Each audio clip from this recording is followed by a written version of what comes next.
Wanasemaga ukianza kushughulikia miradi yako ndio utajua kwa nini miradi ya serikali inachelewa kukamilika. Kuna mtu anasemaga Kahama kama Ulaya. Ulaya gani ya hivi? Makolongo kama hivi.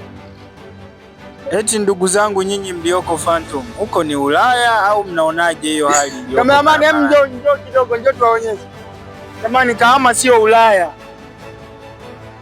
Kuna wafanyabiashara ambao wanafanya biashara pembezoni na barabara inayotoka Mataa mpaka Phantom. Yaani sipati picha. Mfano kabisa wauza nguo na wauza chakula. Wanahimilije hili vumbi? Wanahimilije yani kwenye haya mazingira? Watu inawalazimu inapofika mida ya mchana wamwage maji barabarani ili kupunguza vumbi. Lakini bado Kahama ni Ulaya kama barabara zote zikitengenezwa kwa kiwango kinachotakiwa.